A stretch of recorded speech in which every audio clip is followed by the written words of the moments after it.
will talk about neonatal respiratory syndrome, nghĩa là hội chứng hô hấp nguy kịch hô hấp cấp trẻ sơ sinh. I think still have the respiratory failure or respiratory distress, nó cũng đủ, right? It's okay. We start the same. Actually, for this talk today, I will try to deliver some information related to the screening test and pathophysiology. All right, only to you guys, so just do it.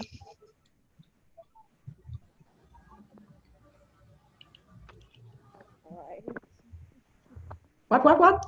Let's start. We have talk here. All right. So before we start the case, I want to ask you guys two questions. The first question is about something related to neonatal respiratory syndrome, which the key thing can make that problem. The second question is, what the test we can have and how to detect in the early stage. First one. Well, about the respiratory distress syndrome, I think it's about the insufficient production of surfactant deficiency, yep. Right? Surfactant deficiency. Good job. The second thing is. Oh, I'm sorry. The second thing is. Second questions. Oh, the second question is the test, right? The test, I think, I'm not sure about the test we can do in this patient. One. You mean the first step we should do to diagnose the... No, not diagnose. Screening test. If we suspect this patient can have the surfactant deficiency or like maybe is a neonate. Nghĩa là mình có một cái prenatal test. Prenatal test. I think you mean that the test before the baby was born? If you suspect patient can have the neonatal distress syndrome, respiratory distress.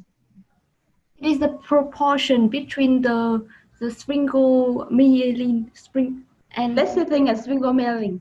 They calculate the ratio between lecithin and sphingomyelin, and they will take the amniotic fluid and amniocentesis. They take that fluid and they will scale, calculate. That's the level of that component. So we will learn about this after two cases today.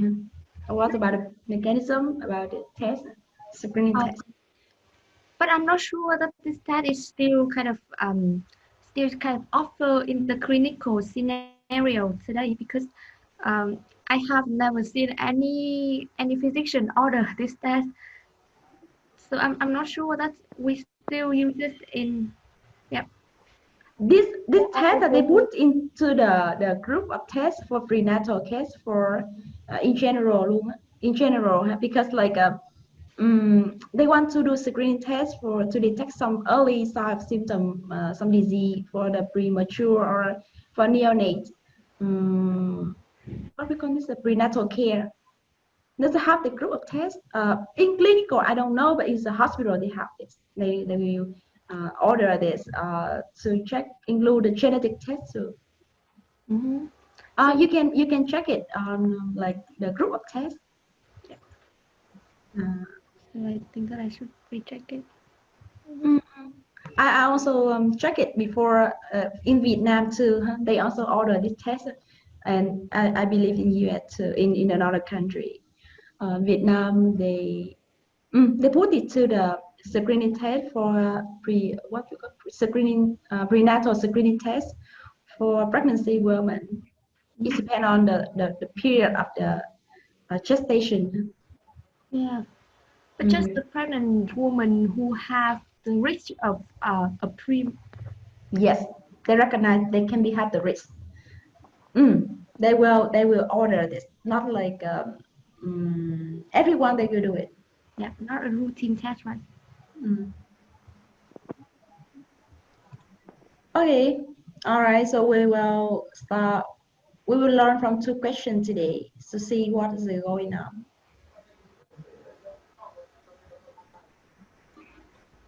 How many cases here? Anyone help me to read that?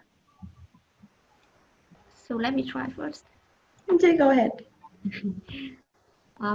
3 hours after delivery, a 1,080 hundred-gram male newborn developed respiratory distress.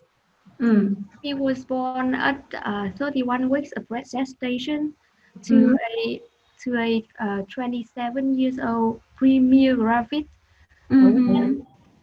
His temperature is 36.9 degrees Celsius and pulse Mm-hmm. is 140 beats per minute. Respiratory 69 per minute, and blood pressure is 60 per 30 millimeter mercury. Pulse oximetry on room air show an oxygen saturation of 92%. Examination shows nasal flaring and expiratory grunting. An Mm-hmm. X-ray of the chest is shown, and which of the following is the most likely cause of these findings? And A is surfactant deficiency, B is hypertension of pulmonary vasculature, C is increased lung vascular permeability, D is impaired ciliary function, E is delayed absorption of lung fluid, Mm-hmm. F is misplacement of aorta and pulmonary artery, Mm-hmm. G is gram-positive bacterial infection, and Mm-hmm. H is aspiration of meconium. Yep. That's it. So what do you think? Um, I think that with this baby, he is a premature newborn, and um, he has a symptoms of respiratory distress, Mm. and I think that um, the most common cause of respiratory distress in a premature newborn is surfactant deficiency. Mm-hmm. Mm. Mm-hmm. Also, Actually, yes. yeah, Actually, I forgot to put the chest ray. yeah. Even those there are many types of reasons in here, but they just mention the most likely cause. Yes. If we don't have any kind of any any laboratory test or any imaging, we can exclude all the cause. But we just Mm. depend on the proportions of Mm. yeah the comments of the cause, and I think that surfactant deficiency is the most common cause. Um, okay, I got that. So, Vong, how do you think? Oh, well, I totally agree with Queen because in this patient we have some signs that is nasal flaring and respiratory grunting, Mm. and yeah, this sign appears after being delivering 3 hours. I mean, it's very early, Mm-hmm. uh, and yeah, and in the I mean, the respiration is a bit, it's more than normal, right? The respiration rate You mean is, respiration rate? The norm? Yeah, Uh, no, no, still actually, normal. it is oh, above really? 60, and it is the size of distress in newborn. Mm. Yeah, it above 60. Yeah, exactly. Yeah, this is over Mm, upper limit station. oh, Hmm. wow. Mm. So Taki is the patient have All right, so I tachypnea. think, mm, yes, I agree. Patient already have the symptom of the I respiratory distress syndrome. They already have this, and look at the symptom. Patient, they said develop respiratory distress, and first of all, you need to determine the patient is a premature or not, right? And you look at the gestation, the number of week gestation here. This is 31 is the premature because less than 32, you have river 3 stay 28, 32, and 36. So this it depends on how many weeks you have, the infant have, the neonate have, and if it's less than 32, this is premature. And look at the vital sign. They show this, and patient have the respiratory failure. And also the SpO2 also decrease. So anyone tell me nasal flaring? What the meaning of that? It means that the patient need more effort for the inspiration. Yes. They need to have to use maybe the axillary muscle, or they have to try their best. It's look like work on exertion to breathe, and this is inspiration. Good. And they was expiratory. This is grunting. This is also the difficult breathing. And they have chest X-ray. Do you want to see the chest X-ray now? I will. Yeah. Okay, 1 second. I told with Vong, I'm working on this prepare for that preparation when I'm in the conference. Oh, So my mind is separate. So sometimes I have maybe I get mistake, and this is a few mistakes then I think. So I'm trying my best to do it. 1 second, because I need to open the main file for you. Sorry, we need have new member here. Juan. Hello. Hello. Is it Cora we know or we don't know? Hello everyone. Yes, hello Tungan. Nice to see you. I'm sorry that I can't open my camera now. It's okay. Yeah. okay. Yeah. My name is Donang. I'm a 6th year medical student. Nice. Yeah. And where your university? I'm sorry. Where your university? I'm studying at Haiphong University of Medicine and Pharmacy. Oh, the same with Vong, right? Yeah. Okay. Yeah, Nice he's to my see team you. leader. Team leader. So team leader, which group you are? You guys are. As a pediatric club. Yeah, he's my team leader. Pediatric club. So what will you guys do in the pediatric club? Sorry, what did you say? I said what you guys will do with the pediatric club. Well, we will discuss about one particular problem that we think that is maybe necessary for all of us.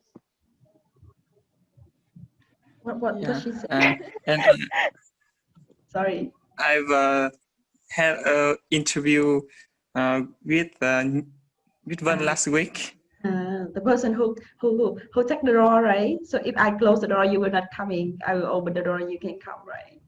I got that.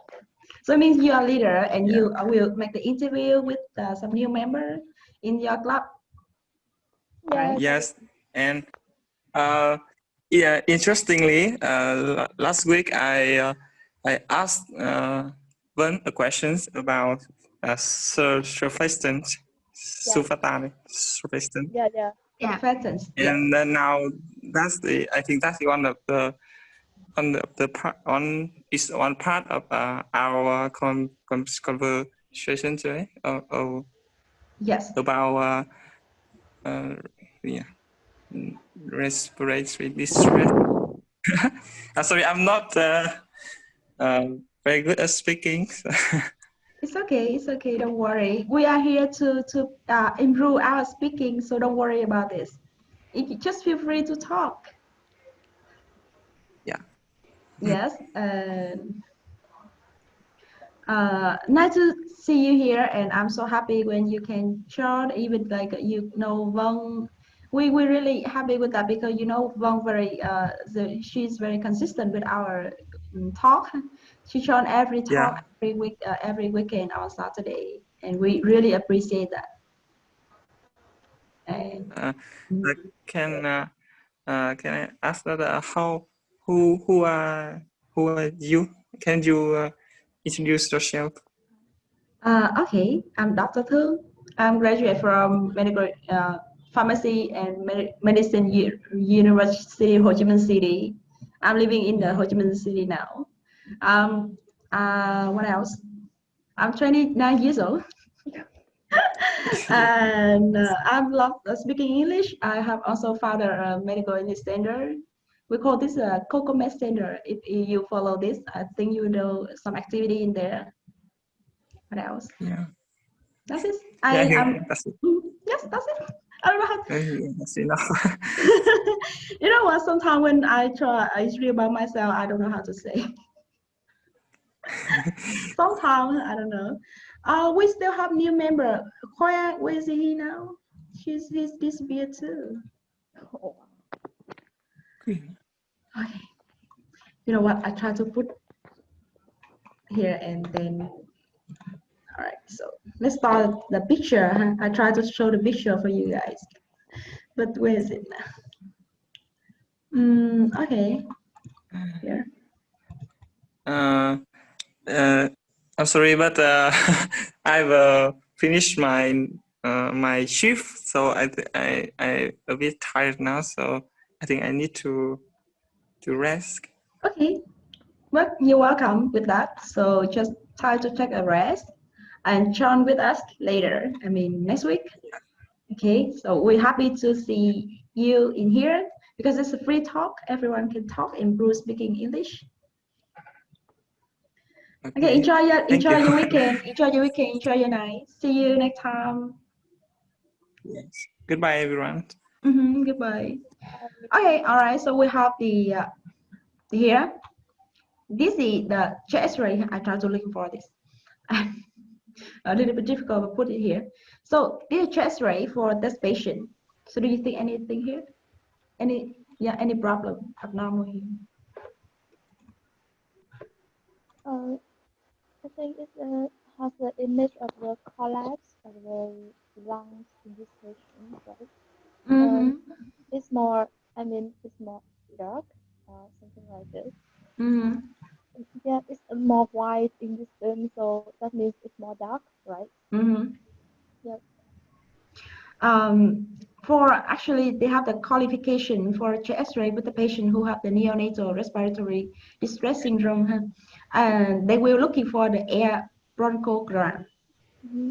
They were looking for it. So what is it? Why is it? Actually, you can see that in this part. What is this? Here, huh? The air bronchogram huh, is here. You can see. Uh, you see the air inside the bronchial, and it's Yeah. mainly the lungs, mainly the lung let up. Uh, the Alice, what's it called? This? Ella. Yeah, the lung collapse, and they because like up the compliance, and they will like become tend to be decrease the elastic. Yeah, it decrease elastic and increase the compliance, and then we become collapse, and you see the air inside the bronchial. That's the typical image for the neonatal respiratory distress syndrome. We see the air in the bronchograms. Mm-hmm. Mm. So just abnormal. That's it. It's blurred. We hardly see the air inside the lung.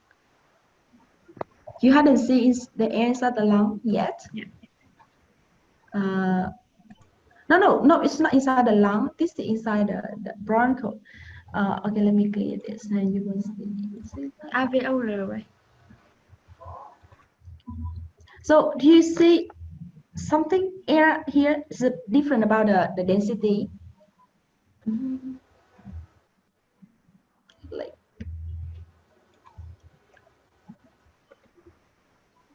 normally you will not see anything here.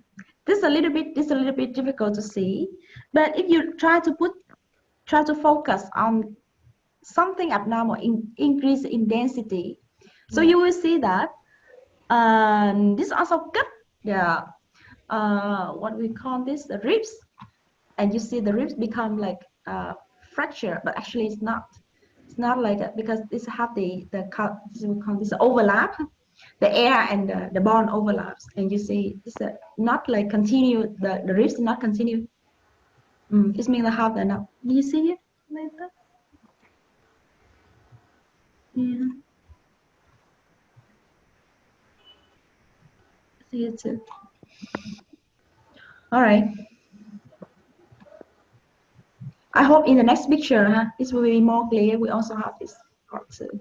So it means that in this patient, the air still kind of come into the conduction, but it can't come into the alveolar. Yeah. Yes. Cannot get through alveolar and respiratory bronchioles. Yeah. They cannot come because like the lung is collapsed now. And all the alveolar collapse, and they cannot come. This get stuck. The air gets stuck in the bronchial. Maybe it's the like trachea, bronchial. It's a large airway. So I still see a kind of a tube inside the trachea, right? The patient have the intubation. Maybe he also present with the respiratory distress syndrome. Yeah.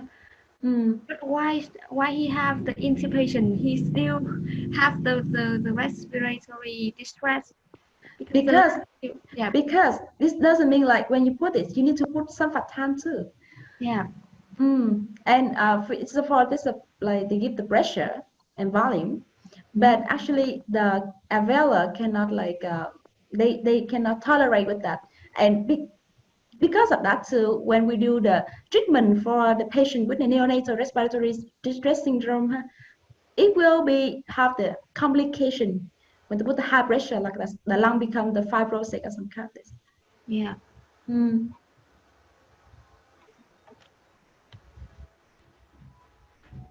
So can we move next picture? All right, so here we have surfactant deficiency.